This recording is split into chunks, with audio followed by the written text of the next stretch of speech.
আসসালামু আলাইকুম। তো আজকে হুট করে একটা ক্লাসমেট ফোন দিয়ে বলল যে তার সাথে ঘুরতে বের হওয়ার জন্য। তো সে তার মোটরসাইকেল নিয়ে শিমুলকান্দি ব্রিজে ঘুরতে যাবে। তো আমি রেডি হয়ে বের হয়ে গিয়েছি। তারপর প্রায় 20 মিনিট অপেক্ষা করার পর সে তার মোটরসাইকেল নিয়ে এসেছে। তারপর আমরা এখন চলে যাচ্ছি শিমুলকান্দি ব্রিজের দিকে। তো সে বাইক চালানোর সময় অনেক ভয়ে ভয়ে বাইক চালাচ্ছিল। আর তার বাইকে নাকি কি সমস্যা আছে, একবার স্টার্ট হয় একবার বন্ধ হয়ে যায়। আর সে এমন ভয়ে ভয়ে চালাচ্ছিল যেন এখনই অ্যাক্সিডেন্ট হয়ে যাবে। অথচ তার পিছনের বাইকাররা তাকে টপকিয়ে সামনে দিয়ে চলে যাচ্ছিল।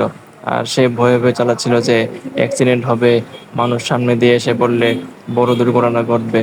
তারপর আমরা চলে আসি ক্যাফে ভুইয়া বাড়ি রেস্টুরেন্টে।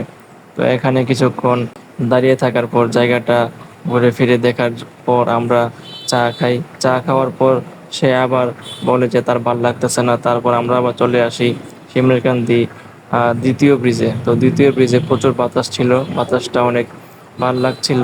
তারপর সে আবার বাইনা ধরে সে আবার ক্যাফে ভুইয়া বাড়ি রেস্টুরেন্টে যাবে। তারপর আমরা আবার ভুইয়া বাড়ি রেস্টুরেন্টে যাই। গিয়ে ওইখানে কিছুক্ষণ দাঁড়িয়ে থেকে একটু ঘোরাফেরা করে আবার আমরা প্রথম ব্রিজের কাছাকাছি চলে আসি। তো প্রথম ব্রিজের কাছাকাছি চলে আসার পর তার এখানেও ভালো লাগছিল না।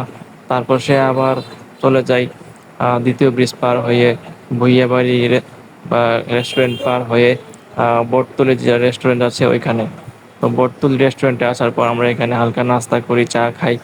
তারপর সেখান থেকে আমরা আবার ফিরে আসব।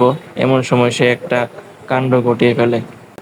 সে একটা মেয়ের কাছ থেকে নাম্বার চেয়ে বসে, চেনা নাই জানা নাই, তার কাছ থেকে সে নাম্বার চেয়ে বসে। মেয়েটা যে তাকে মারে নাই বা আমিও যে মায়ের থেকে বেঁচে গিয়েছি, আল্লাহ বাঁচাইছে আমাকে। তারপর আমরা সেখান থেকে চলে আসি। তো এই ছিল একটা আজব ক্লাসমেটের সাথে ঘোরাফেরা করার ভিডিও। দেখা হবে পরের কোনো ভিডিওতে, কিন্তু এই ক্লাসমেটের সাথে নয়।